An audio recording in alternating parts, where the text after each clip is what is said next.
Oke, halo guys. Kembali lagi bersama gua Akel di sini sebagai moderator. Hari ini kita podcast kedua ya teman-teman ya. Podcast kedua.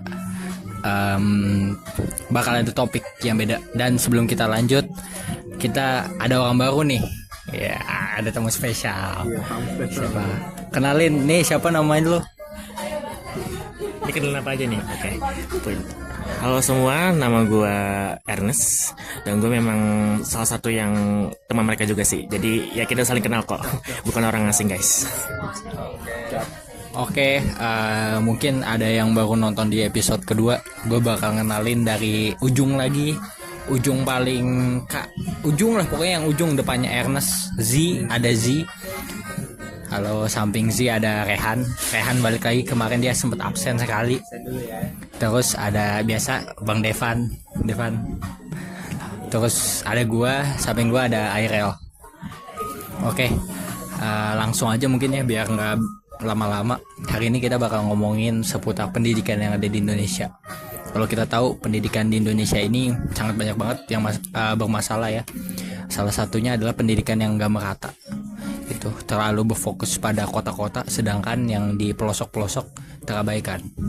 Itu yang menyebabkan pendidikan kita jadi timpang begitu, mulai dari akses dan lain-lain, kualitas pendidikan ya. Oke, langsung aja deh, tanpa lama-lama ya, gue langsung nanya ke teman-teman gue ini. Pertanyaannya adalah apa sih penyebab pendidikan di negara kita ini itu nggak merata antara kota-kota besar dan pelosok-pelosok, yang bahkan di pelosok aja untuk mencapai dari rumah ke sekolah itu memerlukan waktu yang cukup lama ya. Itu Bukan hanya itu ya, tapi karena naik kapal, dia harus naik kapal, kadang-kadang harus naik jembatan yang rusak atau apa ya, itu harus kita perhatikan juga. Oke, gitu. Nah, pertanyaannya adalah apa sih penyebab dari semua masalah ini yang bikinnya akhirnya setelah ya, kalau kita ngomongin pasca kemerdekaan sampai sekarang, apa sih yang bikin awal mulanya pendidikan kita ini tidak merata? Kita mulai dulu dari yang paling ujung, Zi. Oke, Zi, langsung Zi, gimana Zi? Oke, jadi apa salah satu penyebab mengapa pendidikan di Indonesia ini tidak merata ya? Karena ini baru awal, kita pakai yang ringan dan jelas lah ya. Indonesia ini kan merupakan negara perpulauan yang menyebabkan penyebaran sumber daya manusianya susah. Dan ditambahkan dengan faktor bahwa beberapa tempat-tempat itu susah dicapai karena berada di hutan, di gunung, ataupun ya di daerah dekat lautan. Hal ini merupakan faktor utama, salah satunya ya, yang menyebabkan di mana pembagian tenaga kerja seperti guru itu susah dibagikan ke daerah-daerah tertentu. Karena itu, mengapa Indonesia ini pendidikannya sejauh ini susah? Tentu saja banyak solusi yang sudah diusahakan, namun seperti yang kita tahu, Indonesia ini nih, mohon maaf, kadang juga kan walaupun niatnya sudah baik, penduduk sekitarnya kadang masih mengikuti tradisi-tradisi dan juga leluhur mereka yang menolak ide-ide modern. Oleh karena itu, sumber daya manusia yang ingin mengajarkan juga pendidikan dan informasi baru ini susah untuk melakukan ya edukasi. Oleh karena itu, dengan faktor juga susah dijangkau, mungkin kebanyakan guru-guru, apalagi guru honorer ya, jangan lupa, itu malas melakukan bekerja di daerah-daerah terpencil. Tapi alhamdulillah seiring waktu berjalan juga saya udah ngelihat ada beberapa juga program-program di mana ada guru honorer yang volunteer untuk mengedukasi. Dan dengan program-program seperti ini, semoga saja bisa mengurangi lah ya ketidakserataannya penyebaran edukasi di Indonesia. Ya, itu dari saya. Oke, menarik banget dari si Z tadi membahas tentang faktor geologis ya. Faktor geologis dan faktor sosial, benar ya sih? Geografis, waduh salah bos. Geologi tambang, iya kan?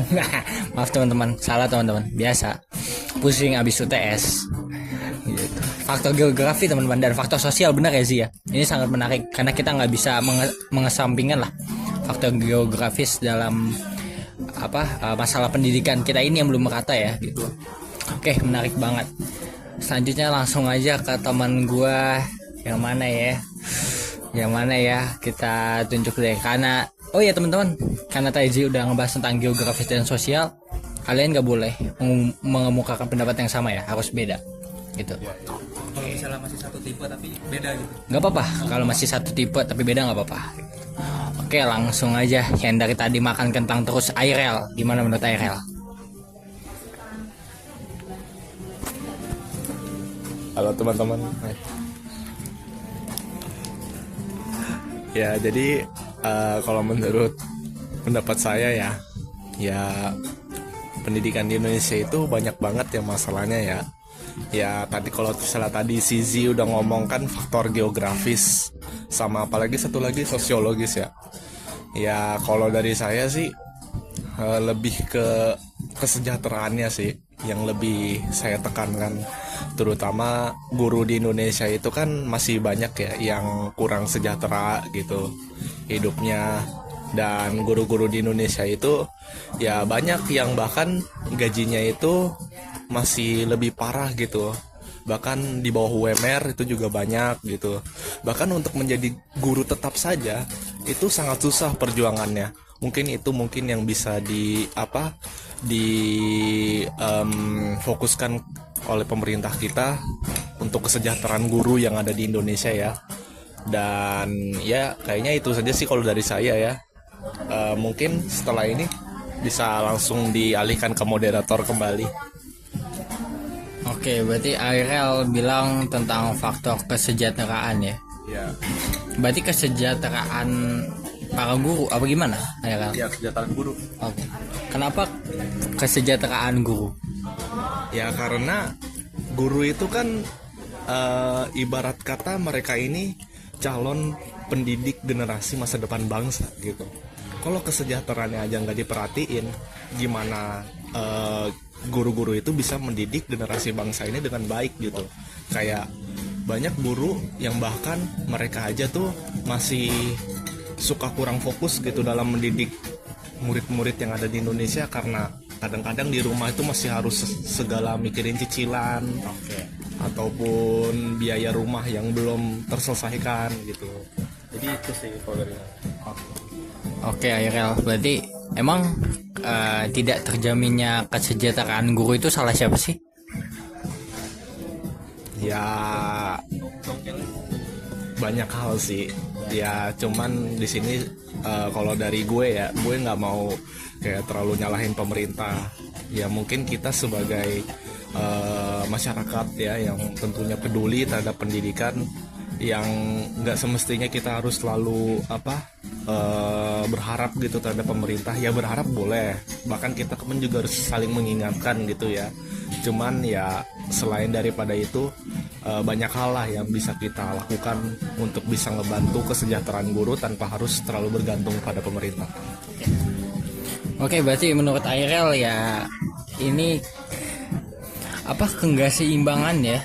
Apa ini bahasanya keseimbangan mungkin ya? Ekonomi, kesenjangan ekonomi. Bukan, maksudnya ini pendidikan. Ketidaksetaraan, maksudnya bukan kesenjangan pendidikan. Kurangnya apresiasi terhadap tenaga pendidikan. Ya.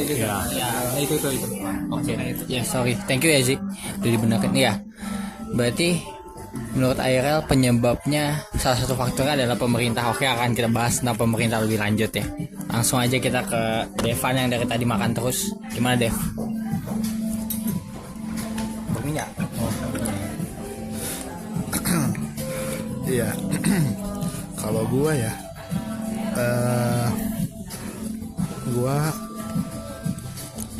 sebenarnya gua mungkin kalau ditanya kenapa sistem pendidikan atau kualitas pendidikan di Indonesia ini kurang bagus ya, kalau IRL tadi nggak mau nyalain pemerintah ya, gue bukan mau nyalain, gue mungkin mau mengarahkan pandangan gue terhadap pemerintah ya. Karena kalau gue lihat pasal 31 Undang-Undang Dasar 1945 ayat 1, setiap warga negara itu berhak mendapat pendidikan, ya kan? Jadinya itu dasar hukumnya dulu. Pendidikan itu dijalankan oleh siapa? Pemerintah, ya kan?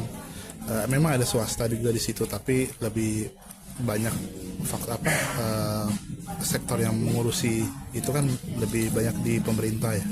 Jadi menurut gua tantangan tadi yang disampaikan oleh Zee tentang geografis atau apa itu menurut gua bisa dihandle, bisa diselesaikan jika pemerintah berniat, memiliki niat yang kuat untuk betul-betul meningkatkan kualitas sumber daya manusia di Indonesia. Tapi kalau misalnya pemerintah ini boleh kita bilang lebih memprioritaskan sektor-sektor lain daripada pendidikan, ya menurut gua ini bisa berakibat yang lumayan fatal ya. Apalagi hari ini dunia itu sangat kompetitif. Kita ini bukan hanya berkompetisi dengan sesama warga negara, tapi kita berkompetisi dengan warga negara Singapura, Amerika, dan lain-lain. Itu kan dampak dari globalisasi ya. Oleh karena itu kita harus siap gitu. Sedangkan kalau kita misalnya pemerintah itu kurang fokus terhadap sektor pendidikan, ya kita akan terus ketinggalan. Apalagi hari ini dengan ada teknologi dan lain-lain, kita harus mempunyai keterampilan. Warga negara kita harus mempunyai keterampilan itu. Mungkin awalnya itu dulu lah untuk gua ya, sebelum terlalu dalam atau terlalu menyinggung sana sini. Menurut gua semuanya itu pada intinya jatuh kepada pemerintah sebagai penyelenggara negara. Dia itu harus ya menjalankan program pendidikan itu, jangan sampai kemudian pendidikan itu diabaikan. Sangat merugikan negara itu. Oke, kalau tadi Devan bilang iya benar ya, di tengah perkembangan zaman yang semuanya menuntut teknologi, pendidikan itu sebenarnya harus diutamakan, karena pendidikan adalah sebuah gerbang untuk membuka kunci agar kita bisa tidak kalah saing di perkembangan zaman ini. Dan menariknya Devan tadi nyebutin pasal 31 Undang-Undang Dasar 1945 gitu. Benar, ini adalah tugas pemerintah sebagai penyelenggara negara ya gitu. Tapi nanti akan kita bahas peran pemerintah, apa aja sih pemerintah lakukan miss-missnya gitu. Cuman kita yakin pasti dari sisi pemerintah pasti ada halangan-halangan untuk mewujudkan pendidikan Indonesia yang lebih baik. Oke, terima kasih Dev, menarik banget argumen lo. Selanjutnya kita bakal lanjut langsung ke Rehan aja. Dari tadi gue gak mau nanya Rehan soalnya dia lagi enak makan makaroni gitu. Gak enak diganggu. Oke Rehan, gue harap argumennya oke banget nih, karena udah siap banget abis makan. Gimana Rehan menurut lo? Jadi kalau menurut gue itu jadi kalau menurut gue itu faktor yang mempengaruhi itu sih kesenjangan sosial. Maksudnya di Indonesia itu kan terlihat ya kesenjangan sosial di antara yang kaya dan juga yang miskin. Itu terlihat jelas sekali gitu. Jadi maksudnya ini juga kita tidak bisa masih ada hubungannya gitu dengan ekonomi. Maksudnya si orang-orang kaya ini ya mereka kan mempunyai keturunan pastinya kan.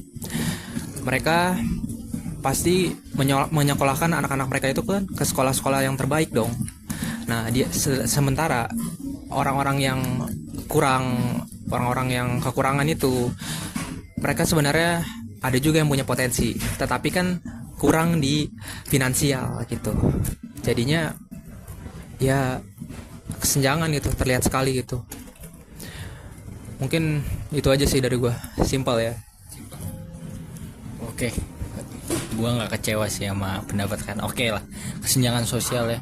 Karena benar zaman sekarang uang itu sangat mempengaruhi bagaimana seorang anak itu bisa mendapat pendidikan yang layak, gitu.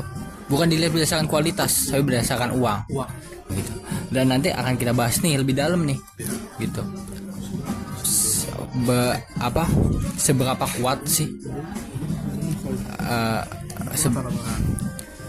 seberapa kuat sih uang ini bisa mempengaruhi pendidikan di Indonesia ya, gitu.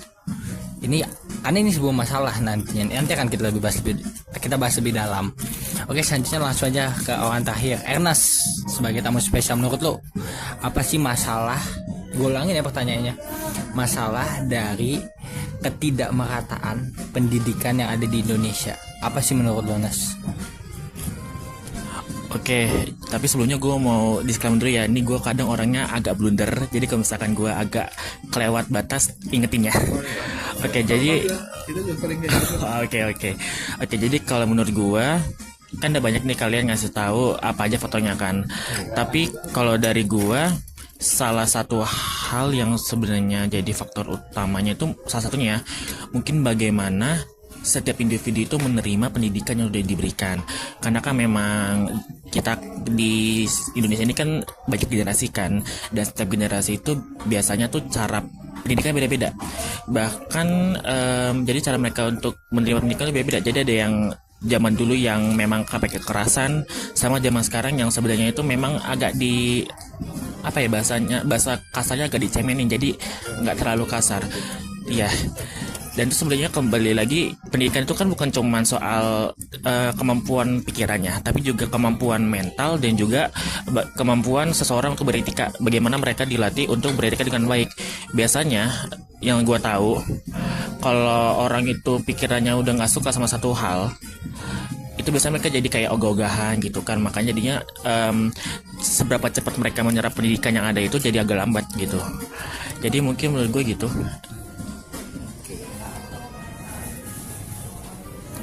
Oke, menarik banget pendapat lo, Nas. Oke, dari hasil argumen teman-teman semua ini benar sih ya, semuanya. Semua punya pandangan lah tentang penyebabnya dari ketidakmerataan pendidikan yang ada di Indonesia. Oke, selanjutnya gini deh. Kalau biasanya gue di podcast sebelumnya gue nentuin pertanyaannya apa, gini kita kesepakatan nih. Coba dari kalian semua, apa nih yang mau kita bahas tentang pendidikan? Masalahnya apa? Ayo. Masalah ini maksudnya contohnya. Ya, apa yang mau kita omongin di sini, yang kita pertanyakan? Kan biasanya gue yang bikin pertanyaan. Hari ini kita bikin pertanyaan. Boleh. Gimana? Mulai dari siapa dulu deh? Suarakan dulu ini mau apa? Iya, mau apa? Berarti bebas ya. Karena kalau kita ngomongin pendidikan ini luas banget gitu, luas banget. Dan masalahnya pun terlalu banyak gitu. Jadi banyak sebenarnya yang bisa kita ngomongin. Ayo, apa guys? Mungkin kita bisa bahas yang lagi hot nih. Wih, apa nih Rehan? Apa? Setuju. Apa? Ada ini apa? Kedengaran kasus baru yang di UI ya, Fakultas Hukum. Iya. Itu kan ada 13 orang mahasiswa yang katanya 16 yang melecehkan secara verbal ya, diduga secara verbal melecehkan perempuan, termasuk mahasiswi dan juga dosen. Nah, itu. Wah, ini menarik banget guys, karena ini lagi hot-hotnya ya nih. Ini hot-hotnya. Oke, kita boleh ngebahas. Berarti ini judulnya adalah permasalahan yang ada di dalam pendidikan ya. Tapi apa ya, ini sebenarnya lebih menyangkut kayak bullying, kekerasan seksual, faktor moral. Benar, faktor moral, dari permasalahan moral dalam pendidikan yang ada di Indonesia. Oke, kita ini berarti akan ngebahas tentang perguruan tinggi ya. Oke, karena tadi Rehan yang buka topiknya, langsung aja deh gue tanya. Sebenarnya Han, kalau mau ditarik lebih dalam, apa sih yang menyebabkan anak-anak di Indonesia ini, seperti yang Ariel tadi bilang, moralnya itu secara pendidikan teori dan lain-lain mungkin oke, tapi secara pendidikan moral nih kayak kurang dapet. Apa sih yang penyebabnya, Han? Oke. Jadi di sini gue akan menjawab kenapa di Indonesia itu moralnya itu dan juga etikanya itu kurang ya. Nah, kalau menurut gue itu karena faktor bagaimana mereka dibesarkan dan juga bagaimana mereka itu bergaul dalam hidup ya, maksudnya ya. Maksudnya semenjak mereka kecil itu kan kita tidak tahu kan mereka ini hidupnya seperti apa gitu. Dan juga mereka ini bergaul dengan, apakah mereka bergaul dengan orang yang benar atau yang tidak benar gitu kan. Nah, itu seperti itu dari gua. Berarti kalau Rehan tadi lebih menekankan tentang faktor lingkungan ya, dan faktor didikan orang tua. Masuk juga. Ya, benar ya. Karena itu emang sangat pengaruhan gitu kepada sang anak ya. Itu mungkin anak memang oke di sekolah gitu, dapat nilai bagus, akademiknya sangat bagus, tapi mungkin pendidikan moral yang kurang.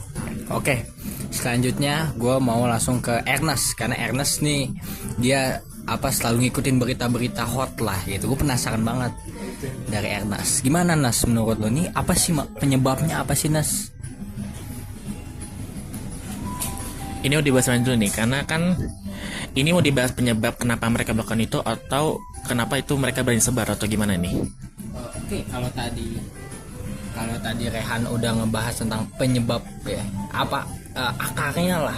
Kalau Rehan akarnya gitu. Nah, kalau lu kenapa kejadian ini sebenarnya bukan kejadian sekali dua kali, tapi kejadian yang sebenarnya sering tapi baru ketahuan, baru terekspos gitu. Penyebabnya kenapa kejadian seperti ini banyak terjadi di kampus-kampus tapi seakan-akan ditutupin. Maksudnya gini, kenapa kejadian seperti ini selalu terulang gitu? Kenapa tuh Nes? Jadi kita ngomongin sekarang ya, sekarang. Oke, ini gue bahasnya secara umum aja ya, bukan karena satu pihak kampus tertentu ya, karena ini kan memang abis kasus itu banyak juga terekspos kan di kampus lain. Oke, jadi mungkin hampir mirip kayak dibilang Rehan, itu lingkungannya. Bagaimana banyak yang bilang kalau, karena setelah gue baca-baca komentar orang, banyak yang bilang kayak ini tuh kayak mereka menormalisasikan hal seperti ini. Mereka menormalisasikan bercandaan laki-laki lah dibilangnya, kayak bahas untuk perempuan bagian tubuh. Sebenarnya itu kan memang dalam agama sorry ya guys, gue soalnya non Islam. Dalam agama Islam juga itu sebenarnya nggak boleh kan, harusnya kan. Dan memang kalau kita tautin ke pidana juga memang udah pelanggar, udah masuk kan. Iya. Tapi itu memang sebenarnya salah satu halnya karena lingkungan, karena mereka kayak sudah dari SMA lah kan, biasanya kalau gini SMA kan yang paling kuat kan, udah terbiasa bukan dibolehkan tapi kayak dinormalisasikan seperti ini. Jadi mereka tuh nggak ada rasa takut, dan mereka jadinya merasa kayak lah ini udah hal normal nih, jadi kita lakuin juga nggak apa-apa lah gitu kan ya. Jadi mereka itulah, karena mereka nggak ada rasa takut karena semuanya sudah dinormalisasikan ya, jadinya itu terjadi. Ya memang benar sih belum banyak yang expose, tapi kan sebenarnya itu juga nggak boleh ya paling gitu sih. Oke, jadi kalau menurut Ernest tadi permasalahannya adalah hal seperti ini sudah digeneralisasi ya, sudah diumumkan ya Nes ya, seakan-akan nih hal yang biasa, padahal sebenarnya ini termasuk pelecehan seksual. Oke, benar banget, karena emang orang pun kalau kita lihat reaksi netizen pun beragam ya. Ada yang mendukung bahwa mereka melakukan pelecehan seksual, ada juga yang menganggap itu suatu hal yang lumrah, itu suatu hal yang biasa gitu. Oke, gue setuju sama Ernest. Oke, selanjutnya kita pindah ke depan gue, Bang Devan. Dia udah nggak sabar pengen ngomong gitu. Tapi pertanyaannya akan sedikit gue ubah. Menurut lu Dev, tadi Rehan udah ngejelasin, dia udah ngemukain argumennya,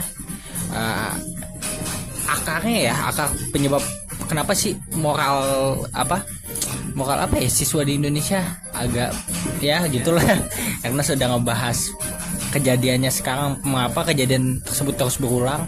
Sekarang lo, apa langkah yang harus diambil kampus untuk menghadapi kasus ini supaya kejadian seperti ini tidak berulang gitu. Oke, sebenarnya mungkin gue sama kayak Ernest ya, gue nggak bakal ngomong atau hanya membicarakan tentang kasus yang di FHUI, cuman yang gue pernah baca ya, sebenarnya memang, dan ini sebenarnya ada kaitannya dengan kenapa hal-hal seperti ini tuh sudah sering kali terjadi, dan mungkin mahasiswa itu tidak ada takutnya untuk melakukan hal-hal seperti ini ya. Beda seperti mungkin di luar negeri, karena dalam hal konsekuensinya itu kurang kuat, kurang tegas menurut gua. Kalau kita inget ya, ini kan panas-panasnya udah beberapa minggu yang lalu ya. Memang pada saat itu kan kalau kita lihat sosmed semua kan komentar dari netizen itu kan tentang rektorat harus langsung di DO dan lain-lain kan. Cuman gue pernah baca memang, dan ini hanya dari beberapa lawyer juga, ya bukan cuma dari satu praktisi hukum. Nah ini dari lawyer ya? Ya, yang mengatakan bahwa sebenarnya mereka itu kan membicarakan di ruang tertutup ya, di WhatsApp grup mereka yang private, istilahnya bukan public, di mana orang semua orang yang random bisa langsung masuk kan. Jadi karena dia tuh di ruang tertutup, jadinya memang agak sulit untuk kemudian dijerat dengan mungkin pasal ITE atau apa gitu, karena kan kalau ITE itu kan kayak menyebarkan di media sosial atau apapun itu ya kan. Nah itu salah satu kendala itu memang dia tuh pembicaraan di ruang tertutup, dan kemudian hal-hal yang lain lah yang menurut gua agak sulit ya, karena kalau kita ngomong tentang pelecehan seksual ini kan nanti harus berdasarkan putusan pengadilan kan. Nah, tapi kalau misalnya hari ini rektorat mungkin istilahnya mendeo duluan tanpa putusan pengadilan, nah itu nanti kemudian di kemudian hari orang tua bisa menggugat pihak universitas, karena kan nggak ada dasar hukum ya. Dasar hukum dia telah melakukan pelecehan seksual apa? Untuk sampai saat ini kan hanya masih dugaan kan. Itu jadinya, dan yang ketiga itu, dan ini menurut lawyer itu bahwa pelecehan seksual online sangat berbeda pembuktiannya, agak lebih sulit daripada fisikal. Kalau fisikal kan ada misalnya ada yang lo meraba atau apa kan. Tapi kalau online itu agak ribet ya, karena kan misalnya di grup itu katakanlah ada cewek namanya A, tapi kan kita nggak bisa membuktikan langsung itu bahwa yang diomongin di dalam grup A itu adalah mahasiswa atau mahasiswi di Fakultas Hukum UI. Ini bisa aja tuh mungkin namanya random umum ya. Dia bisa mungkin ngomong tentang teman dia masa lalu atau apa. Jadi pembuktian memang agak-agak sulit kalau di online. Itu yang gue tangkep sih. Jadinya kalau lo pertanyaan lo tadi kemudian apa sih tadi pertanyaannya? Langkahnya? Langkahnya. Ya kalau langkahnya menurut gue ya di universitas ya yang pasti pertama, karena kita harus mengikuti hukum ya harus ada putusan pengadilan terlebih dahulu sih. Amannya seperti itu, dan mungkin ini kenapa dari rektorat UI itu belum mengambil sikap apapun ya. Itu sih menurut gue. Jadinya mungkin lebih diperjelas saja pelecehan seksual dalam konteks online, dalam hal pembuktiannya agar meringankan kepada korban, biar pembuktian pelecehan ini tidak terlalu rumit buat korban, karena kan mereka udah trauma. Terus habis itu mereka harus istilahnya berhadapan dengan hukum untuk membuktikan, itu agak sulit ya. Saya beda dengan kalau raba atau megang atau apa, itu kan agak gampang ya. Apalagi kalau ada saksi gitu kita bisa langsung lihat. Kalau di online kan ya itu seperti gue bilang, gue ngomongin tentang kataan Dian, tapi kan Dian siapa? Mungkin di Indonesia kan ada jutaan Dian kan. Jadi siapa yang misalnya kemudian maksud gue, tapi kan gue nanti bisa berdalil. Kalau misalnya gue nanti dituduh, misalnya nih gue dituduh ya, lo ngelakuin pelecehan seksual terhadap Dian katakanlah, tapi kan gue bisa nanti kemudian berdalil, tapi kan Dian yang gue maksud bukan Dian yang di FHUI. Bisa aja misalnya Dian siapa temen gue dulu ya, kecuali atau misalnya Dian random tukang toko warung atau apa kan, kecuali gue ngomong Dian dengan NIM sekian, mahasiswa Fakultas Hukum itu mungkin beda kalau komplit ya kan. Tapi kan secara itu tidak ada di situ. Karena itu kemudian menurut gua harus ada konsekuensi agar hal-hal seperti ini tidak terjadi ke depannya, baik itu dari hukum itu sendiri dan juga dari ketegasan dari pihak rektorat. Wow, ini menarik banget ya, Devan membahas dari sisi hukum. Ternyata kalau kita lihat dari sisi hukum, ini suatu hal yang tidak sesimpel itu ya, Dev. Tidak bisa langsung dikategorikan pelecehan seksual gitu. Dan bahkan ini gue nggak tahu ya Dev ya, kalau salah tolong banget dikoreksi, baik dengan teman-teman atau teman-teman yang nonton nantinya. Ini tidak bisa dikategorikan kekerasan seksual karena tadi dibicarakan di ruang private. Tapi ada yang mengatakan bahwa justru yang menyebarkan yang bisa dikenakan. Iya, betul, itu dia. Dikenakan jadi kan. yang nanti kena di ITE itu yang menyebarkan karena dia menyebarkan dari konteks ruang tertutup ada ruang publik. Oke. Nah itu. Tapi sorry koreksi dikit yang lu bilang tadi, apakah bisa dikategorikan sebagai pelecehan seksual walaupun di dalam ruang tertutup bisa. Cuman ya itu kalau lu bisa mengkaitkan dengan pasal ITE tentang apa namanya pencemaran nama baik atau apapun itulah ya. Nah itu kan yang membawa ke ruang publik kan yang menyebarkan itu. Oke. Berarti dalam hal ini baik secara hukum ini masih abu-abu ya. Bisa dibilang abu-abu ya. Tergantung penafsiran ya. Tergantung penafsiran ya gitu. Masih berbeda-beda lah. Tapi secara norma sudah jelas ini salah. Bener ya teman-teman, sepakat ya. Secara norma ini salah. Oke. Devan tadi udah menyebutkan. Ya, sorry, lu nggak menyebutkan langkah apa yang harus diambil Univ. Tunggu putusan pengadilan. Ya menurut gua ya yang pertama itu mungkin dari undang-undangnya, dan kalau yang dari universitas menurut gua karena ini berhubungan dengan hukum ya harus ada kekuatan hukum yang tetap kan. Oke. Kecuali kalau misalnya tidak ada putusan pengadilan ya itu nanti bisa universitas bisa digugat kembali. Itu Oke. kan merugikan semuanya. Oke. semua pihak. Oke, Dev, thank you. Langsung aja gua ke Z. Devan bilang untuk universitas memberikan hukuman itu harus ada dasar hukumnya berupa putusan pengadilan. Oke. Z, lu setuju gak dengan itu? Dengan argumen Devan? Sebentar ya, masih ada pertanyaannya. Dan kalau lu kurang setuju, langkah apa? Langkah konkret, langkah langsung ya yang bisa diambil universitas sebelum adanya putusan pengadilan. Silakan Z. Waduh, agak bingung ya. Jadi tadi pertanyaannya itu langkah apa yang harus diambil oleh universitas sebelum bisa dibilang ada keputusan dari peradilan. Dan lu setuju gak? Apa perlu putusan pengadilan dulu untuk menindak para terduga ini? Oke.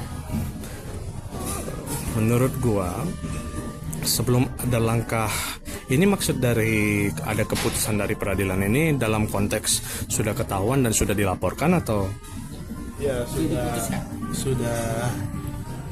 sudah diputuskan di mereka ketahuan dibawa ke pengadilan ada kena pasal-pasal terbukti ada vonis bahwa mereka memang bersalah menurut hukum. dan yang ditanya itu langkah apa yang harus dilakukan oleh universitas Mungkin sebelum ada putusan. sebelum Karena kalau kita ngomong putusan pengadilan, ya udah pasti udah masuk pidana kan. Jadi ini konteksnya belum dilaporin jadi. Atau masih menunggu putusan gitu. Oh, oke. Menurut gua keputusan yang gua harus dilakukan universitas tersebut sebelum ada keputusan pasti sang tersangka yang melakukan aktivitas kekerasan seksual ini terbukti atau tidak harus ditaruh di keadaan di mana mereka harus diawasi 24/7. Tentu saja hal ini nih akan susah karena kan mungkin ada beberapa orang tua mereka yang tidak setuju bahwa anak mereka diawasi terus. Ini kan juga merupakan salah satu contoh mungkin mereka merasa privasi mereka di bisa dibilang diganggu ya. Dan juga di waktu yang sama tentu saja universitas agar hal ini tidak terulang harus mengambil dan menjadikan mereka contoh, harus memberikan efek jerat agar hal ini tidak terjadi dan terulang. Dan mahasiswa-mahasiswa yang melihat yang ketahuan ini merasa bahwa hal-hal seperti ini jika mereka lakukan, misalnya bagi yang sedang melakukan, harus berhenti dari melihat hukuman yang diberi oleh universitas ke orang-orang tersebut. Menurut gue sih setuju karena apa tadi? Ya menurut saya sih harus ada keputusan karena tentu saja jika universitas tersebut melakukan apa saja yang sesuai dengan yang mereka inginkan tanpa sepengetahuan pengadilan, tentu itu dapat memutarbalikan keadaan di mana tersangka akan menjadi korban. Karena kan universitas pasti akan disalahkan jika ada salah satu pelaku terluka dan ini bisa jadi ditanggungjawabkan ke universitas. Oke, Airel tenang dulu. Gue tahu Airel udah siap nih mendebat Devan, dan ternyata Z ada setujunya dia dengan Devan ya, bahwa emang langkah ini tidak bisa buru-buru diambil, perlu putusan pengadilan sebagai dasar hukumnya ya. Tuh. Oke, Airel, kayak lu setuju gak sih sama mereka bahwasanya harus ada putusan pengadilan untuk menghukum atau memberikan sanksi kepada para terduga, walaupun di media sosial sudah banyak bukti-bukti yang berseliweran gitu. Gimana Rel menurut lo? Gimana nih coba? Gua harap sih lo ngasih argumen yang kontra ya. Iya. Gimana? Wah, kok kontra ya? Ini kagak bisa gue kalau kayak begini. Terorisme ya. Enggak. Belum panas ya. Waduh. Sebenarnya yang mau gue debat sama si Depan bukan ini sih. Bukan putusan pengadilan ya. Kalau putusan pengadilan ya jelas lah. Iya. Ini pelaku harus dikasih sanksi lah. Ya kan.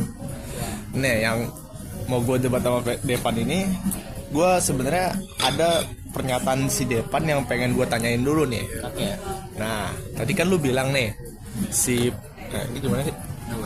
Ya. Tadi kan si Depan bilang nih, kalau siapa penyebar chatnya ini, itu kalau misalnya disebarkan ke publik, itu bisa disanksi pidana UU ITE kan. Nah, kalau misalnya nggak disebar ke publik, terus disebarnya dalam tertutup gitu, apakah kasus ini bisa terungkap, Dep? Coba gue mau nanya ke lu deh. Kalau nggak disebar nih, Kalau untuk gua ya, kalau untuk gua ya mungkin enggak, tapi itu adalah hukum. Itu maksudnya pasal itu untuk menyebarluaskan sesuatu yang dari privat ke publik dan kemudian dapat merugikan suatu pihak, itu menurut gua ya mungkin ada positif dan negatifnya juga ya. Ya mungkin untuk hal ini ada dampak negatifnya daripada pasal itu, yang itu yaitu kemungkinan penyebar itu dapat disanksi pidana kan itu. Tapi menurut gua ya itulah hukum. Maksud gua ada pro kontra, tapi ya itu yang harus dijalankan karena kan itu ada gue juga lupa namanya, tapi itu ada prosedurnya kan. Prosedur harus dilalui. Yang kemudian prosedur hukum itu kemudian dapat kadang-kadang itu bertolak belakang dengan rasa keadilan atau kemanfaatan hukum itu sendiri. Jadi menurut gue sebenarnya ngerti maksud lo tuh, gue ngerti, dan sebenarnya awalnya juga gue ngerasa bahwa kemudian mungkin mungkin rasa keadilan itu tidak ada ya terhadap orang yang menyebarluaskan, padahal mungkin niat dia tuh baik kan agar kasus ini terungkap. Tapi ya kita harus melihat dari sisi hukumnya juga bahwa ini dari ruang privat ke ruang publik, yang sebenarnya para user yang di grup itu sebenarnya tidak niatan untuk mempublikasikan kan. Itu sih menurut gua. Ini gue langsung ngomong aja kan. Iya boleh. Ya tadi kan si Depan ngasih tahu ini kan pro kontra soal hukum itu kan. Ya mau nggak mau harus ditaati kan, terlepas dari segala pro dan kontranya. Tapi mungkin ini gue mau langsung bilang aja kali ya, sesuai dengan tema kita, permasalahan pendidikan yang ada di Indonesia. Nah mungkin ini bisa jadi pelajaran juga buat kita ya. Ini kan kejadian kayak begini kan menjadi suatu hal yang membuka mata kita gitu. Kalau misalnya pendidikan di Indonesia itu sedang bermasalah, nggak cuman yang di dasar-dasarnya doang, bahkan di tingkat jenjang perkuliahan itu ada loh kasus kayak begini. Dan gua rasa ya setiap kampus yang ada di Indonesia itu, supaya hal kayak begini tuh nggak terjadi, itu harus terbuka. Maksud gua tuh nggak boleh kasus kayak begini tuh ditutup-tutupi. Kalau misalnya ada kejadian mahasiswa yang seperti ini, mau dari manapun itu kampusnya, mau dia itu perguruan tinggi negeri yang top, atau yang biasa-biasa aja, atau yang jelek, pokoknya ya harus dibuka gitu, sebagai bukti kejujuran dan keberanian yang diambil oleh pihak kampus dalam mereka itu menindaklanjuti orang-orang yang seperti ini gitu ya. yang secara moral aja udah ya kayak beginilah gitu. Apalagi kan pelaku-pelaku yang kasus pelecehan ini kan berasal dari fakultas hukum, yang mana kita tahu fakultas hukum itu kan ya fakultas yang nantinya akan melahirkan penegak-penegak hukum gitu. Kalau misalnya penegak-penegak hukumnya, calon-calon penegak hukumnya kayak begini, gimana nanti nasib hukum masa depan yang ada di Indonesia gitu loh. Ya jadi itu aja sih dari gue ya. Jadi keterbukaan dan juga dari awal sudah ada edukasi soal pelecehan seksual dan sanksi tegas yang harus diberikan oleh pihak kampus, oleh rektorat terhadap orang-orang yang melakukan tindakan seperti ini, yang amoral seperti ini. Itu sih dari gua. Oke, Airel. Berarti Airel ini tadi lebih menjelaskan langkah-langkah pencegah supaya kejadian ini tidak terulang. Gitu. Masih kurang lengkap pertanyaannya sebenarnya harus gak sih harus ada putusan pengadilan dulu baru bisa universitas ngasih sanksi? Gue pengen ngedebat sedikit Devan gitu, karena kalau Z tadi dia udah sempat menyebutkan ada ya Z ya langkah pencegah ya. Apa sih kalau boleh tahu? Hah? Apa langkah pencegah? Dia langkah diawasi ya. Diawasi 24 jam. Kalau gue sih sejauh ini ya, kita kan nggak ngelihat, tapi ya dalam konteks ini istilahnya udah ada ini ya, mahasiswa yang melakukan pelanggaran seksual tersebut itu diawasi 24 jam agar mereka tidak melakukan hal-hal yang ya tidak diinginkan. Mungkin maksud gue alasan mengapa ini harus dilakukan oleh universitas tersebut, salah satu mahasiswa yang melakukan tersebut mungkin merasa kesal terhadap orang yang menyebarkan chat tersebut kan, dan ditakutkan orang tersebut akan ditargetkan. Kita kan tidak ingin membuat sesuatu yang sudah buruk nambah buruk. Jadi ini nih kita lihat dari posisi seorang yang tidak ingin mahasiswa yang sudah terjerat hukum tersebut terpaksa mendapatkan hukuman yang lebih berat. Berarti sanksi berupa pengawasan ini dilakukan sambil menunggu hasil keputusan pengadilan ya? Sebagai tahapan mencegahnya hal yang tidak diinginkan menjadi buruk lagi. Oke. Zi sudah memberikan langkah ya yang bisa diambil universitas gitu. Dev, gue kurang setuju sama Devan. Sebenarnya menurut gue universitas itu udah bisa ngasih sanksi sebelum adanya putusan pengadilan. Nggak perlu berupa DO, bisa dengan sanksi skorsing gitu. Karena menimbang kenapa gue kurang setuju dan kayaknya mereka harus diberikan sanksi terlebih dahulu dikarenakan bukti yang sudah ada, dan bukti itu memang valid, buktinya memang valid ya, bukan bukti yang yang ibaratnya masih belum jelas lah ya, atau yang dibuat-buat gitu. Ini sudah bukti yang jelas. Jadi sebenarnya ada beberapa langkah yang universitas bisa lakukan tanpa harus menunggu putusan pengadilan, yaitu salah satunya dengan sanksi skorsing gitu. Karena kalau kita menunggu hasil pengadilan itu bakal makan waktu yang lama, dan nantinya yang ditakutkan ketika menunggu putusan pengadilan dan bertele-tele, pada akhirnya kasusnya akan dilupakan nantinya. Begitu. Jadi alangkah baiknya diberikan sanksi berupa skorsing terlebih dahulu sambil menunggu putusan pengadilan. Begitu Dev. Menurut gimana? Lu mau ngebantu lagi gak Dev? Kalau gua sih ya, kalau gua lihatnya itu mungkin iya, memang gue setuju kemungkinan putusan pengadilan itu kan bisa lama ya. Cuman maksud gue ini kan ada unsur pidananya kemungkinan. Ya lembaga apa yang dapat menentukan bahwa sesuatu itu terbukti secara melawan hukum pidana atau jaya? Pengadilan.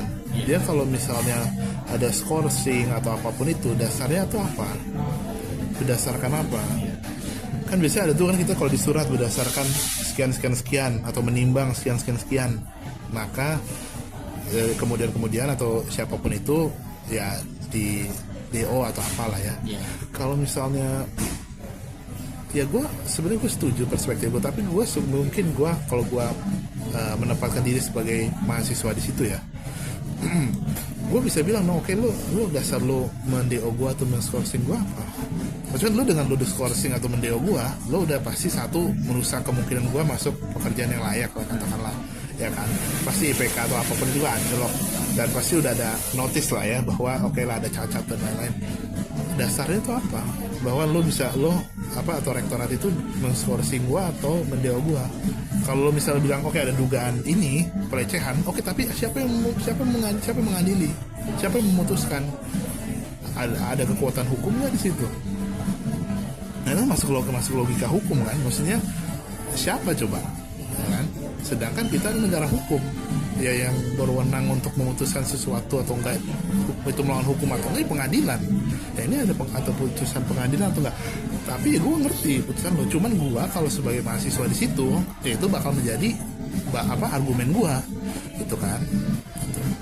Karena kan gimana pun juga rektorat itu tidak punya kewenangan atau kekuatan untuk mengadili seseorang atau memutuskan apakah suatu kasus itu melawan hukum atau tidak. Itu sih, itu perspektif gue dari situ. Oke ya, gue paham lah. Sebenarnya gue pengen melanjutkan deh. Itu ada beberapa faktor-faktor yang membuat gue bisa ngomong begitu. Gitu. Tapi mungkin kalau dilanjutin nanti topiknya akan muter di sini ya gitu. Jadi mungkin itu bisa kita omongin belakang lah gitu. Oke, lanjut dulu ke topik selanjutnya supaya kita nggak mengulur waktu ya. Tentang pemerintah atau apa nggak ada gitu? Ada. Tapi sebelum ke pemerintah, kita ke ini dulu. Ini udah mulai ke pemerintah nih. Siap-siap ya. Pertanyaannya gini. Menurut kalian semuanya, ini pertanyaan untuk semua ya, jadi nggak kayak tadi yang beda-beda. Ini pertanyaan sama. Di zaman sekarang, sekolah-sekolah atau pemerintah lah ya, lebih mending untuk menekankan, bukan lebih mending ya, mana yang lebih penting untuk ditekankan kepada sekolah-sekolah untuk mengajari siswanya gitu. Jadi gini, maksudnya yang lebih penting adalah akademik dulu yang harus diajarkan kepada murid-murid oleh sekolah-sekolah ya, misalnya harus bisa baca tulis dan lain-lain di umur yang masih muda, belia ya, masih kecil lah gitu. Atau pendidikan moral dan etika dulu yang harus diajari. Menurut kalian mana sih yang lebih penting untuk sekarang gitu? Paham kan kalian maksud pertanyaannya? Paham nggak? Tapi ini kayaknya jawabannya bakal banyak yang sama deh. Paham ya? Ya, paham. Mana yang lebih prioritas, akademik atau moral dan etika? Oke, langsung aja kita ke Airel. Gimana Airel? Siap nih. Ini kalau pendapat gue ya kalau misalnya dari gue sih ya, mana sih yang paling penting, etika moral atau akademik ya kan, untuk generasi yang masih pada kecil-kecil gitulah ya, usia TK maksudnya. Ya jelas kalau untuk anak-anak itu kan mereka itu kan sebenarnya kan dari pola pikirnya itu kan masih tidak seperti kita gitu kan, ngertinya cuman main gitu kan, masih polos lah, masih usia-usia polos gitu. Kalau dari gue sih kayaknya ya paling utama ya kayaknya sih kita ajarin kalau ke anak-anak yang masih usia segitu bagaimana kita mendidik mereka itu berdasarkan moral dan etika dulu aja sih yang lebih dahulu. Kenapa? Karena mereka ini kan sebenarnya kan ya kalau misalnya kita kasih tahu A ya mereka ngikutin, kasih tahu B ngikutin gitu. Dan kalau kita mendidik moral dan etika itu kan seenggaknya kita bisa ngarahin gitu ke generasi-generasi yang masih pada kecil-kecil ini tentang ya bagaimana caranya supaya anak-anak itu bisa beradab gitu loh, nggak sembarangan dalam bertingkah laku gitu. Apalagi kan kita tahu ya anak-anak di Indonesia ini sekarang ya udah mulai banyak yang aneh-aneh gitulah, udah mulai banyak yang istilahnya banyak yang nggak beradab gitu, banyak yang udah mulai ngelawan gitu, mulai merasa benar sendiri, sehingga ya akhirnya mau jadi apa gitu negara ini ya kan kalau punya generasi yang seperti itu pola pikirnya. Itu aja sih kalau dari gua. Lebih baik difokuskan ke ajaran moral dan etika dulu aja ketimbang akademik. Akademik tuh menurut gua ya bisa lah kita ngajarin ke mereka kalau misalnya udah usia yang cukup untuk diajarkan kepada mereka. Mungkin SD kelas 1 kelas 2 anak-anak bisa kok diajarin berhitung, membaca pelan-pelan. Itu aja sih dari gua kan. Oke, kalau berarti lu lebih setuju kalau moral dan etika dulu ya? Ya. Gitu. Oke, dengan alasan bahwa ya mumpung anak-anak masih anak kecil tuh kan biasa lebih mudah menerima ya. Kalau mereka diajarkan moral dan etika dulu, mereka akan lebih mudah menerima. Iya, betul. Oke, setuju gua. Oke, langsung ke Z. Gimana Z? Menurut lu lebih penting moral dan etika dulu atau akademik gitu untuk sistem pendidikan kita? Gue ingin memulai komen gue atau pendapat gue dengan sebuah kata pepatah dari seorang guru sosial gue ya. Orang yang beretika tapi tidak berpendidikan merupakan orang yang lebih berpendidikan daripada orang yang memiliki pendidikan setinggi S3 tapi tidak beretika. Dalam maksud itu, moral merupakan salah satu contoh bahwa kita itu memiliki otak atau pikiran yang jernih. Jadi tanpa basa-basi lah ya, gue langsung masuk aja lah. Menurut gue, berdasarkan dari quote itu, lebih baik orang mengajarkan moral dan etika dibandingkan orang mengajarkan pendidikan. Lebih memfokuskan kan ya. Karena pada dasarnya itu Indonesia ini kan merupakan negara yang lebih mementingkan rasa hormat sopan santun kan.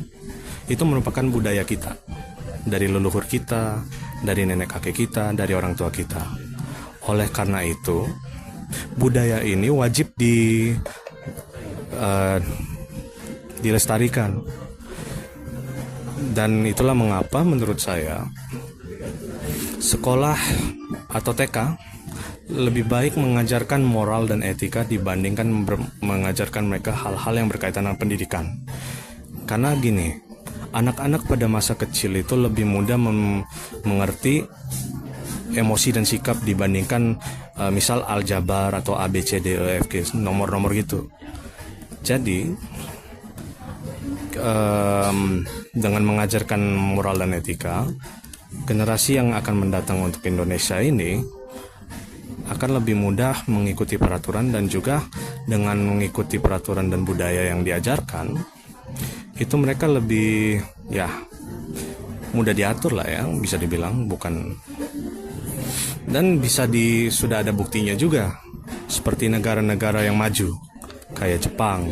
Itu pada masa kecil mereka itu, pada masa kindergarten sama SD, itu mereka belum belajar sama sekali. Mereka diajarkan untuk berekspresi dan juga diajarkan bagaimana beretika di depan orang yang lebih tua. Hal ini membantu mereka sebagai masyarakat untuk berkembang ke depannya agar tidak menyebabkan masalah-masalah yang dapat menyusahkan negara mereka sendiri. Oleh karena itu menurut gua TK, SD itu lebih baik mengajarkan dulu moral dan etika dibandingkan mengajarkan mereka secara berpendidik. Oke sih, argumen yang bagus banget ya.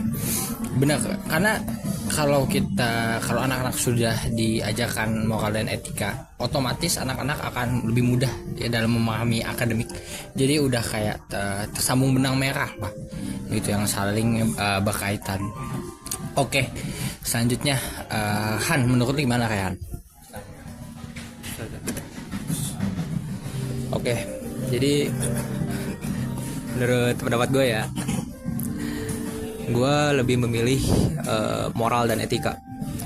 Kalau misalnya akademik itu kan gini, akademik kan berjalan misalnya ada misalnya akademik tapi berjalan tanpa moral dan etika, itu bisa berbahaya bagi orang, bukan diri sendiri ya, bagi orang lain di sekitarnya kan. Gini misalnya nih, kalau kita mengangkat dari kasus yang tadi, mereka kan masih dalam pendidikan ya. belum bekerja, belum jadi orang. Kalau misalnya mereka sudah bekerja, sudah jadi orang, pasti kan yang dirugikan bukan kampus itu, tapi kan masyarakat. Nah itu loh maksudnya. Jadi makanya kita perlu, gue setuju dengan teman-teman tadi ya, gitu ya. Kita perlu mengutamakan dari kecil ya, anak-anak itu dibiasakan diajari moral dan juga etika. Ya mungkin itu aja dari gue. Oke, benar. Nah, ya dari argumen lu berarti begini ya, Han ya. Lebih baik memulai sebelum terlambat. Begitu. Iya. Oke. Siap. Setuju banget gua sama Rehan. Karena kalau udah terlambat, apa yang mau dibuat? Nih. Nasi sudah jadi bubur. Betul, nasi sudah menjadi bubur. Oke, langsung kita ke Ernest. Gimana Ernest nih menurut lu, Ernest? Lebih penting mana, Ernest? Moral atau akademik? Oke, jadi kalau menurut gue itu gue lebih milih mengutamakan moral dan etika. Karena memang sebenarnya anak kecil pun memang apa ya? Kan tadi Nizi bilang kan anak kecil tuh biasanya lebih cepat mempelajari apa yang mereka lihat kan. Dan menurut gue ini juga salah satu hal yang sebenarnya kurang dari orang tua. Biasanya tuh orang tua itu, apalagi zaman sekarang teknologi udah kenceng, biasanya mereka tuh lebih mengutamakan kebahagiaan anak daripada mental. Jadi makanya kenapa banyak anak sekarang itu mereka tuh lebih apa ya? Mereka lebih suka mereka puas daripada mereka menghormati sesuatu yang membuat mereka itu tidak apa ya, kayak mereka tuh melakukan hal yang mereka nggak suka gitu. Makanya kebanyakan anak zaman sekarang itu moralnya itu benar-benar jelek banget. Dan itu sebenarnya hal yang krusial, karena sebenarnya kan kita kan kalau ketemu orang lebih sering ya daripada kita belajar, kayak ketemu orang bisa 24 jam. Kalau belajar tuh kayak kebanyakan ya cuma di sekolah doang. Dan menurut gue itu moral tuh nggak pernah diajarin di sekolah. Kita belajar, kita tuh melatih moral dan sikap kita itu dari lingkungan kita, dan itu adalah hal yang memang banyak orang yang nggak terlalu perhatiin. Makanya kebanyakan kalau mereka udah gitu, nanti gedenya tuh juga sayang mereka. Percuma pendidikannya tinggi tapi mereka moralnya nggak ada. Jadi kalau misalkan mereka mau nyari kerja pun juga ya percuma, karena mereka nggak ada sikap. Jadi buat apa orang kerja sama yang tinggi akalnya tapi nol etikanya? Karena ya ini agak kasar ya, karena ya pada akhirnya mereka juga gak akan berguna kalau mereka nggak ada sikapnya gitu. Banyak juga orang yang nggak bakal mau ketemu orang-orang yang nggak ada etikanya, gitu sih kata gue. Iya benar, setuju banget gue sama Ernest. Berarti ini Ernest, kalau moral dan etika itu tidak diajarkan, ya pada akhirnya orang-orang akan timbul sifat individual ya, individu yang selalu mementingkan diri sendiri. Karena kan manusia itu tuh makhluk sosial ya, manusia makhluk sosial, dan manusia itu pasti nggak mungkin nggak pasti mereka akan butuh orang. Dan kayak mana kita mau minta tolong sama orang tapi kita aja nggak ada etikanya, ya orang pun juga nggak bakal mau gitu ngomong sama kita. Oke, jadi ini akan berbahaya bagi masa depan bangsa dan negara. Oke, yang terakhir nih sebelum kita lanjut, karena abis ini adalah topik penutup yang bakal seru banget. Kita bakal ngomongin tentang pemerintah. Oke, tapi sebelum lanjut ke situ, Bang Devan, lebih penting mana sih nih antara akademik atau moral dan etika? Kalau gue, kalau gue ya, kalau gue nggak mau ngomong terlalu panjang, terlalu inilah. Intinya aja gue, di agama Islam ada yang namanya al-adab faukal ilmi, menegaskan bahwa etika, akhlak dan tata krama itu lebih utama daripada sekedar pengetahuan intelektual. Jadinya jadi gue berpegang teguh pada itulah, ya kan. Ilmu semua orang bisa punya, tapi ada belum tentu. Menurut gue yang lebih penting dalam sebuah society, sebuah lingkungan itu ya adab, ya kan. Cara kita menghargai orang, cara kita paling simpel lah, kita ngomong apa terima kasih atau apapun itu paling simpel banget, itu menunjukkan adab kita kan. Itu yang poin pertama. Poin yang kedua, menurut gue sih sebenarnya setuju sama teman-teman tadi mengatakan bahwa adab itu harus yang diajarkan terlebih dahulu ya, sebelum hal-hal yang lebih kayak apa ya, basic atau apalah tentang itu. Tapi menurut gua pelajaran tentang adab, tata krama dan hal sebagainya itu tidak hanya berhenti pada TK atau SD, tapi menurut gua bahkan harus di perguruan tinggi pun harus ada menurut gua. Ya. Karena faktanya kan kita lihat bahwa banyak mahasiswa, oke, dia lulus SMA, SD, SMA, SMP, SMA, tapi itu tidak, ijazah mereka itu tidak menunjukkan bahwa mereka itu telah mempelajari atau mereka memiliki adab. Itu hanya menunjukkan bahwa mereka telah lulus ujian ijazah kan. Nah, jadi menurut gua perguruan tinggi itu harusnya terus saja adain mata kuliah adab atau apapun itu, karena bagaimanapun adab itu sesuatu yang kita selalu harus pelajari dan pertahankan, bukan hanya pada saat kita masih muda ya, tapi sampai kita nanti meninggal pun kita harus memiliki adab tersebut ya. Dan apa namanya, mungkin menurut gua yang sebagai penutup ya, mungkin untuk poin ini menurut gua dunia sekarang udah berubah.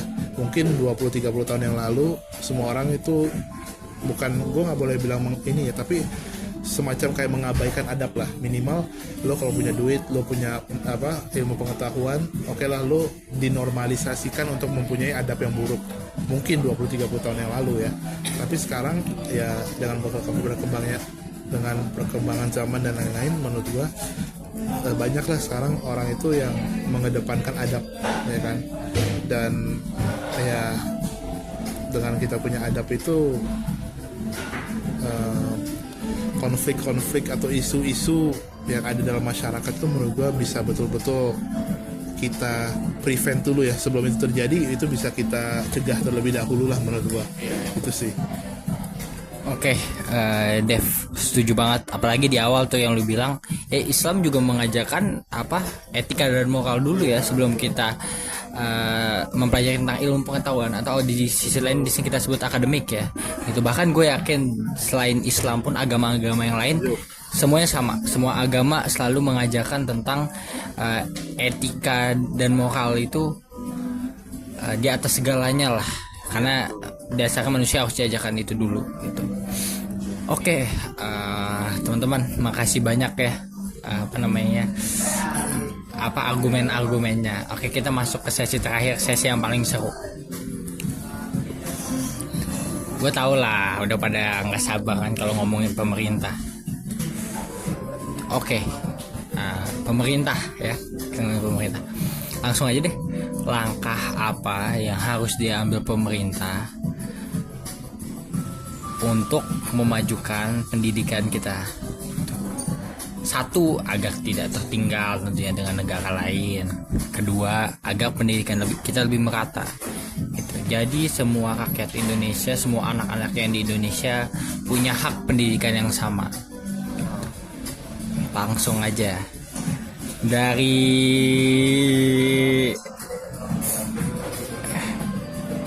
Ernest, gimana Nas?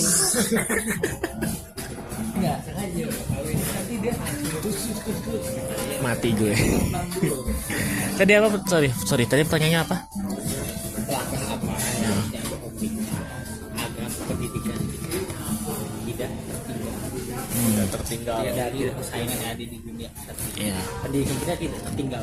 Iya. Yang kedua, apa langkah yang harus diambil agar pendidikan di Indonesia merata dan semua anak-anak di Indonesia memiliki hak pendidikan. Berarti yang pertama itu gimana langkah pemerintah agar gak ketinggalan? Dan yang kedua itu apa langkah pemerintah agar semuanya merata? Ya, pendidikan jadi semua anak punya hak yang sama. Oke. Mungkin yang pertama menurut kayak kalau yang tertinggal, kayaknya yang pertama yang bisa dilakukan itu adalah mereka survei. Sebenarnya Indonesia ini kan luas ya, banyak pulaunya kan, banyak wilayahnya. Mereka harus survei di setiap wilayah itu kekurangannya apa kekurangannya yang membuat jadinya kayak ada yang bolong yang buat pendidikan ini kayak nggak sesuai rencana gitu kan, nggak sesuai rencana kurikulum yang dibuat gitu kan.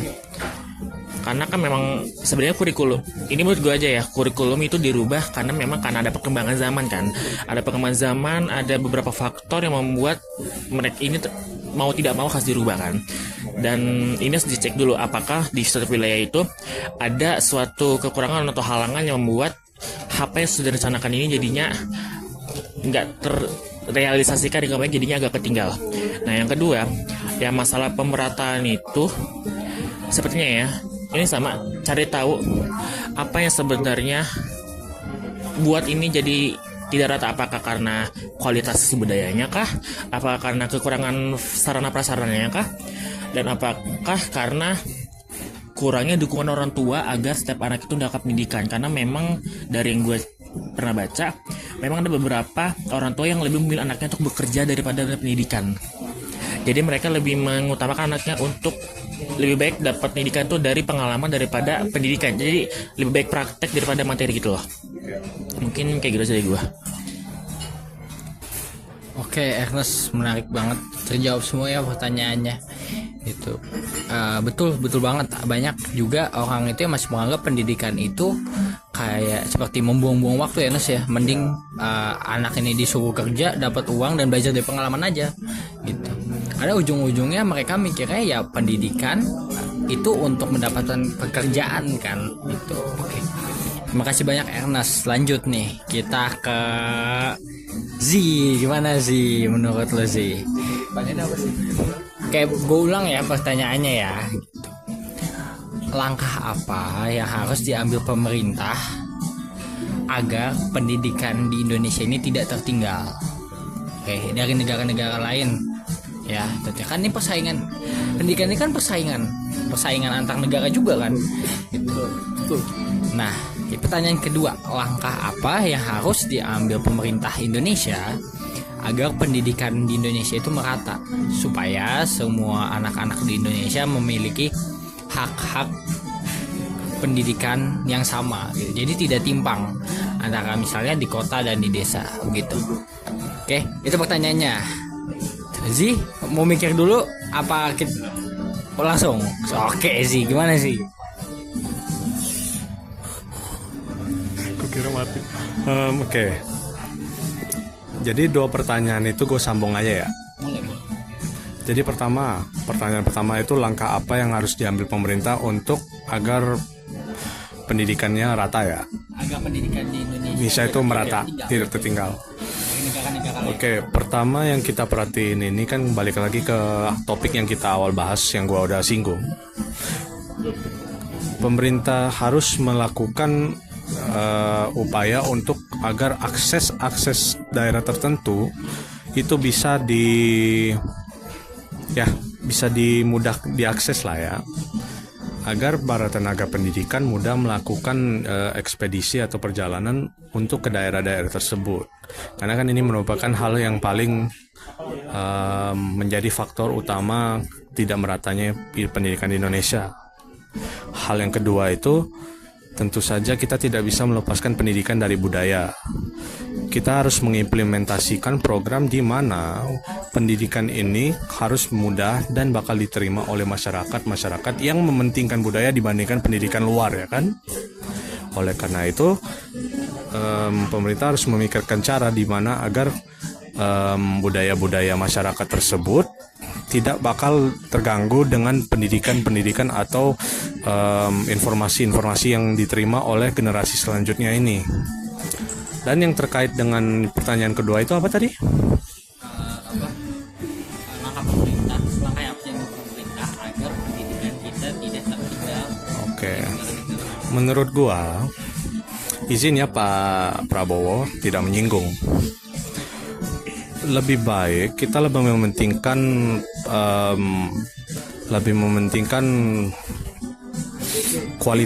kualitas pendidikan dibandingkan kesetaraan pada gizi seorang mahasiswa. Karena balik lagi, dibandingkan melakukan program MBG tersebut daripada menggunakan uang-uang yang entah kemana itu ke pengembangan kualitas sumber daya, lebih baik kita dengan melakukan pengembangan kualitas sumber daya pendidikan itu dengan harapan kedepannya itu masyarakat lebih sejahtera dan lebih mampu membuka misal tempat-tempat yang bisa menghasilkan misal ya tempat berpenghasilan makanan atau mengubah tempat-tempat yang tidak layak digunakan jadi tempat panen dengan ilmu yang mereka terima ini karena SDM-nya udah naik. mengubah tempat yang tidak bisa mengelola makanan menjadi tempat yang bisa. Seperti ya lahan-lahan yang bisa dibilang kayak rawa kan. Rawa kan itu sebenarnya tanahnya subur. Cuman tidak mampu karena kurangnya masyarakat mampu mengelola. Tapi dengan mengembangkan kualitas sumber daya pendidikan, masyarakat mendapatkan informasi yang penting yang bisa mengubah cara mereka mengelolanya agar lebih mudah. Oleh karena itu, saya harap ke depannya ada seorang presiden yang tidak lebih mementingkan makan siang gratis, tapi lebih mementingkan pendidikan. Karena balik lagi ya, suatu negara tanpa rakyat yang berpendidikan merupakan negara yang akan hancur di waktu ke depannya. Wah, menarik sih. Betul sih, gue setuju banget. Memang meningkatkan pendidikan ini atau membuat program peningkatan pendidikan ini lebih penting ketimbang MBG atau makan siang gratis. Walaupun gue yakin lah Pak Prabowo ini maksudnya baik ya. Maksudnya memang ada benang merah teman-teman. Dengan gizi yang bagus maka anak-anak lebih otaknya ini lebih lebih sehat ya. Dan Tapi sorry. Tunggu dulu, sabar dulu. Ada kesempatannya Devan udah panas. Sabar gitu. Jadi saya yakin Presiden Pak Prabowo ini tidak asal bikin MBG karena memang ada benang merah. Memang pengaplikasiannya masih banyak masalah ya di lapangannya gitu. Tapi benar, gue setuju banget sama Zee. Pendidikan memang lebih penting gitu. Karena kalau ngomong makan siang gratis, habis Jumatan kita dapat nasi kotak. Nggak, tapi oke, kita tetap dukung apapun langkah pemerintah ya, langkah Pak Prabowo. Karena gue yakin Pak Prabowo punya langkah yang bagus. Oke. Selanjutnya kita lanjut ke Rehan. Rehan gimana Rehan? Gue cuma pengen motong dikitnya, tadi pengen Oke, sebelum lanjut ke Rehan, ada Devan yang mau sebentar, gue cuma klarifikasi. Gue cuma pengen bilang, tadi lo bilang kan kalau dari makanan yang sehat, anak-anak yang bergizi, yang gizinya bisa punya bagus asupan kan? gizi bagus, Iya. otomatis akan lebih mudah dalam mencerna pendidikan. Oke, Otomatis berarti kan gizinya harus tinggi dulu kan? Iya. Oke, tapi pertanyaan gua, apakah MBG itu menghasilkan gizi yang bagus? Sedangkan faktanya di lapangan kan kita bisa lele yang ukuran segini, ini bisa kelihatan nggak segini? Atau misalnya hanya tahu, atau bahkan kadang-kadang itu hanya gorengan keripik-keripik. Nah itu maksud gua, apakah ya MBG itu dapat menghasilkan gizi yang bagus sehingga anak-anak tuh mampu belajar dengan baik? Nah, itu pertanyaan gua kalau tadi kan lu bilang kan MBG menghasilkan gizi yang bagus tuh. ya. Sebenarnya gini Dev, kalau dicerna lagi kata-kata gue adalah ini plan awalnya, rencana Pak Prabowo gitu. Tapi dalam pengaplikasiannya banyak kesalahan-kesalahan ya. Dan ya, ibaratnya Pak Prabowo ini kan di atas ya. Dia mungkin beliau tidak mendapatkan laporan langsung, tapi rencana awalnya ada seperti itu. Walaupun pada tujuan awal, walaupun dalam pengaplikasiannya sebenarnya kata lo banyak kendala, banyak kesalahan. Mungkin di topik-topik selanjutnya kita ngebahas MBG seru ya teman-teman. Tapi sekarang kita fokus dulu. Kita fokus dulu nih ke pendidikan. Gimana Rehan? Sorry Rehan tadi potong. Saya cuma pengen ini. Rehan masih ingat pertanyaannya? Pertanyaan pertama dan pertanyaan keduanya? Pertanyaan pertamanya, apa langkah pemerintah supaya pendidikan di Indonesia itu tidak tertinggal secara internasional ya? Ya. Nah itu. Sama yang kedua tadi pertanyaannya, langkah pemerintah supaya pemerataan ya? Ya, agar pendidikan Agar- di Indonesia merata Iya. supaya anak-anak di Indonesia punya hak pendidikan yang sama. Oke, bagaimana agar pendidikannya merata lah intinya gitu ya. Oke, jadi untuk menjawab pertanyaan yang pertama nih, langkah pemerintah yang pertama tuh, pemerintah itu harus bisa melakukan peningkatan kualitas guru gitu. Maksudnya guru itu kan harus ditempatkan di daerah 3T. Nah, daerah 3T itu ada terdepan, terluar, sama tertinggal gitu. Maksudnya daerah yang sulit untuk diakses gitu kan, entah itu secara geografis ataupun seperti itulah intinya. Lalu yang kedua, harus dilakukannya perbaikan kurikulum ya. Nah, kita bisa lihat kan kurikulum Indonesia yang sekarang itu, kurikulum Merdeka itu kan tidak efektif ya, bisa dibilang begitu. Jadi ya, jadi maksudnya kita harus bisa menyesuaikan secara benar dengan perkembangan zaman yang terus berlanjut gitu ya.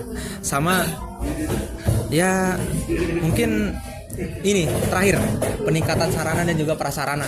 Nah, itu ya masih banyak ya sekolah-sekolah itu yang bisa dikatakan tidak layak untuk para murid ataupun pelajar itu belajar itu. Ada yang atapnya bolong, lantainya tidak ada, mejanya tidak ada, bahkan bukan itu. Ya seperti itu. Jadi ada 3 tadi ya. Mungkin itu aja dari gua. Oke, gue suka banget sama pendapat Rehan walaupun singkat ya, tapi itu apa disebutkan semua tuh faktor-faktor yang langkah-langkah yang harus diambil ya, perbaikan sarana, prasarana, Pemerataan ya tadi ya. ya, oh ya, dan pemerataan, maaf. Oke, tadi untuk pemerataan, tadi gue udah nyebutin juga kalau harus ada yang tadi guru itu harus disebar ke daerah 3T, terpandang, terluar, tertinggal gitu. Terdepan.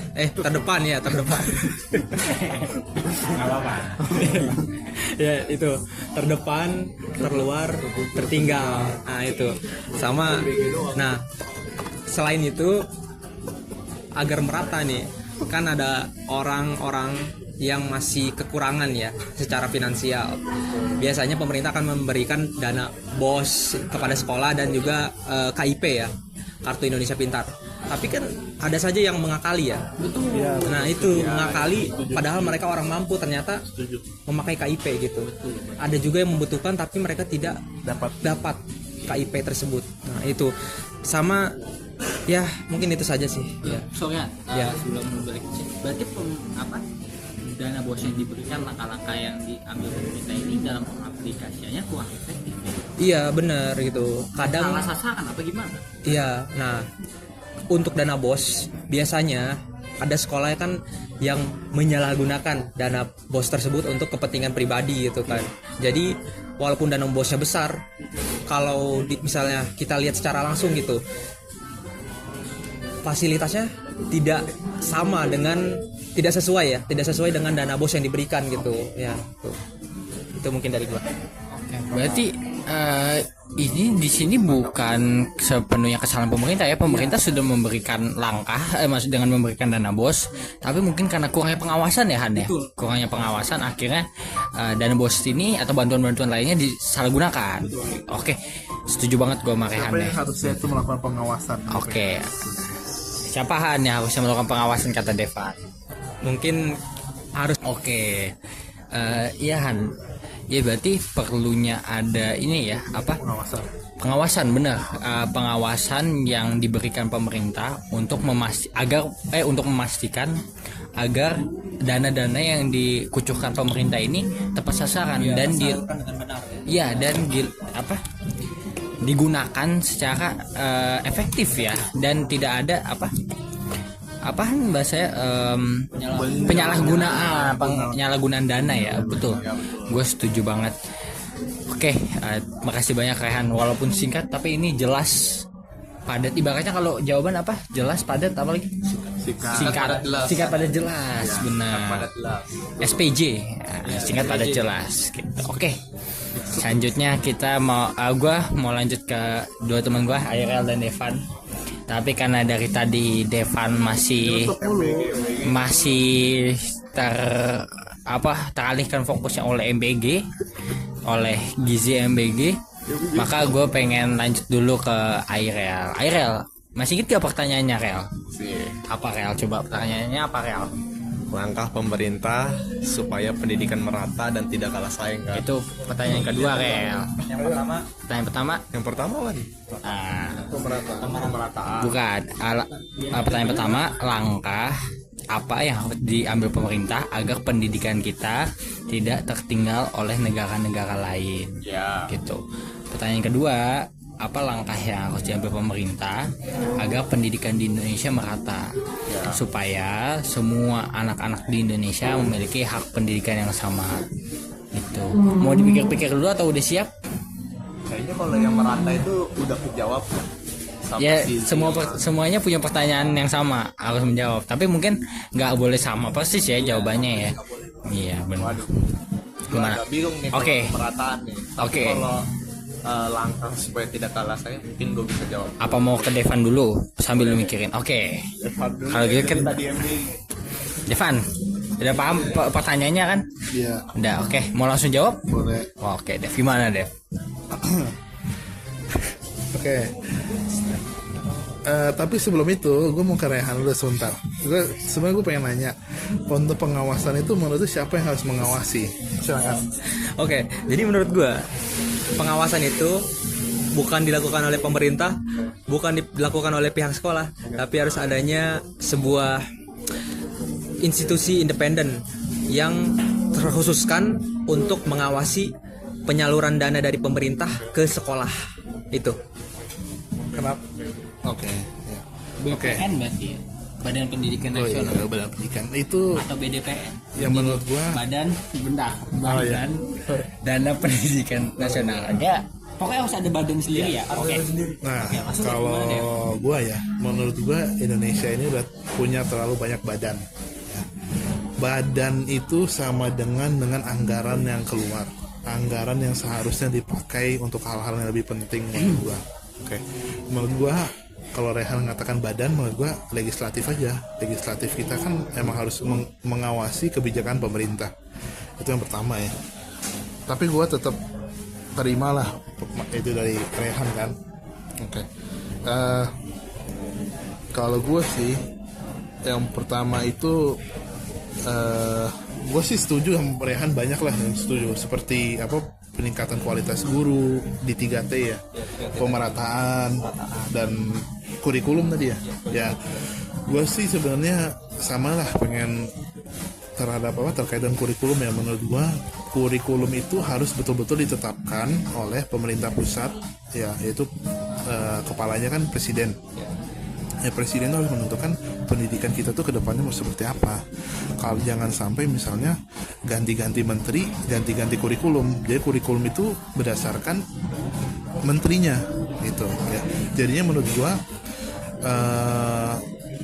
presiden harus menentukan arah pendidikan kita ke depannya seperti apa ya. Jadinya tidak boleh berdasarkan kepentingan atau yang menentukan itu nggak boleh dari menterinya, harus dari presidennya.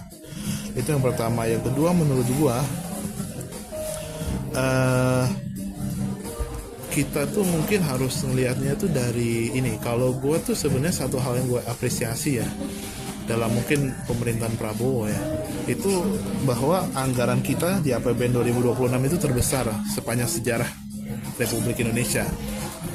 Tapi kan itu oke, itu bagus secara ini ya, kalau kita secara sekilas kita mungkin dengarnya bagus ya. Tapi faktanya bahwa anggaran pendidikan itu termasuk untuk mendanai program MBG gitu. Nah, jadinya oke, kalau dari angka kan bagus ya, 769 triliun lebih. Tapi ya kita kan nggak tahu secara real bahwa berapa persentase dari 769 triliun itu dipakai benar-benar untuk pendidikan, untuk apa yang memenuhi sarana prasarana pendidikan, untuk menggaji apa guru ya, untuk apa menyediakan sekolah yang layak ya kan, untuk melibatkan apa semacam riset dan teknologi dalam pendidikan. Itu kan semua butuh anggaran ya. Sedangkan kalau anggaran kita itu di yang oke lah gede, tapi kalau dipotong dengan MBG yang menurut gue tuh anggaran sangat besar, menurut gue tuh wah, itu sisanya tuh kemana? Apakah cukup untuk memenuhi kebutuhan pendidikan kita ya kan? Itu yang pertama. Jadinya menurut gue itu dua. Yang pertama tadi gue bilang kurikulumnya harus benar-benar ditentukan agar dapat beradaptasi dengan perkembangan zaman. Yang kedua itu anggarannya itu betul-betul harus dipakai dengan benar dan transparan. Jangan sampai misalnya pendidikan tapi malah dilarikannya ke MBG gitu. Sedangkan kita tahu MBG itu punya banyak sekali catatan-catatan ya, tanpa gue harus terlalu masuk ya. Itu karena nanti beda topik lagi. Itu. Dan yang berikutnya menurut gua itu harus tentang budaya mungkin negara kita ya. Gue nggak mau misalnya mengatakan bahwa rakyat Indonesia itu mungkin lebih prefer atau lebih memprioritaskan hal-hal lain daripada pendidikan. Tapi menurut gue kita tuh harus betul-betul, dan ini mungkin menurut gue ya, dari pemerintahnya itu harus betul-betul memaksa, harus ada paksaan dari pemerintah agar anak-anak kita, generasi kita itu betul-betul mereka itu dapat pendidikan gitu loh. Nah, secara konkretnya itu gimana ya, kita harus mungkin kaji lebih lanjut ya, tapi mungkin kita tuh harus betul-betul menaruh semacam apa ya, mungkin kalau gua pakai kata paksaan mungkin terlalu keras ya, tapi harus ada semacam dorongan lah yang kuat ya, agar pendidikan itu betul-betul agar diprioritaskan dan agar generasi muda kita tuh betul-betul mereka itu dapat pendidikan yang terbaik. Faktanya begini, banyak sekali mungkin anaknya pengen sekolah, tapi orang tuanya mungkin karena kekurangan ekonomi atau apapun itu, mereka malah menyuruh anaknya itu bekerja daripada sekolah. Nah, itu menurut gua ini harus sesuatu yang kita pemerintah bisa atasi lah menurut gua.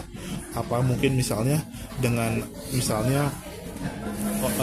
pemerintah tuh bisa memberikan semacam subsidi atau apapun itu kepada orang tua yang mungkin lebih mendorong anaknya sekolah atau apapun itu kan banyak lah hal-hal yang bisa dilakukan. Tapi menurut gua harus ada dorongan kuat dari pemerintah untuk memastikan bahwa setiap anak kita itu betul-betul mereka dapat dapat sekolah minimal sampai SMA. Nah, itu menurut gua sih itu sih.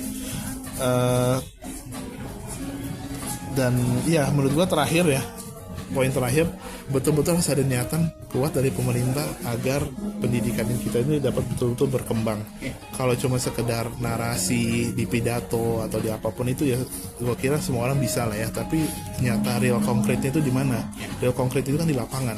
Ya kan? Anggaran harus dipakai dengan baik, dengan benar, dengan transparan, dan betul-betul pendidikan kita itu dapat beradaptasi dengan perkembangan zaman hari ini. Itu sih menurut gua. Oke, pernyataan Devan ini menarik banget ya. Dia bukan hanya membahas, dia bukan bukan menyalahkan MBG ya sebenarnya, tapi Devan lebih membandingkan gitu dan lebih menyarankan ya mana program yang seharusnya diprioritaskan oleh pemerintah gitu. Itu menarik banget dari kekajian lo itu ya, karena memang ada perdebatan lebih penting mana sih, pendidikan dulu atau gizi dulu, program mana yang harus diprioritaskan untuk kemajuan bangsa dan negara. Oke, itu menarik banget Dev gitu, argumennya sangat bagus. Oke, terakhir ya, kita langsung aja ke Airel gimana. Ini dari sini ya Kel. Ya, betul. Ini mau pemerataan dulu, bahas pemerataan dulu. Nomor 1 dan 2. Oke deh. Kalau yang nomor 1 itu kan gimana supaya kita tidak kalah saing kan. Kalau gue sih ada beberapa hal yang bisa mungkin gue simpulin ya, supaya kita nggak kalah saing. Mungkin lebih ke gimana sistemnya sih yang harus diperbaikin.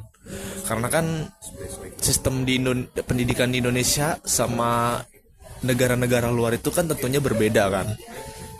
Ada beberapa hal yang menurut gue mungkin harus diperbaikin ya. Pertama itu mungkin pendidikan kita itu berbasis pada fokus ke keterampilan orang. Orang itu kan punya bakat beda-beda kan, punya minat dan bakatnya beda-beda. Orang pengen jadi apa, cita-citanya apa, dan dia punya keterampilan apa. Nah, itu mungkin bisa menjadi salah satu faktor pendidikan kita supaya tidak kalah saing dari negara luar. Kedua, mungkin bisa dengan fokus pengembangan SDM, sumber daya manusianya. Karena jelas pendidikan itu adalah hal yang penting, investasi sebuah bangsa supaya bisa jadi negara yang maju, yaitu lewat pendidikan itu. Bagaimana bisa sebuah negara bisa maju kalau pendidikannya aja masih kurang gitu. Itu kedua. Lalu ketiga mungkin Ya bisa dengan cara pemberantasan buta huruf ya. Karena masih banyak ya. Mungkin ya zaman sekarang ini orang yang buta huruf di Indonesia itu nggak sebanyak seperti orang zaman dulu. Tetapi semakin kita melakukan pemberantasan buta huruf, orang-orang pastinya akan ya jadi tersadarkan gitu akan pentingnya membaca gitu. Lalu setelah itu pemerataan ya. Kalau pemerataan sih Kel, ini boleh nggak gua nyinggung-nyinggung apa pemerintahan? Boleh ya.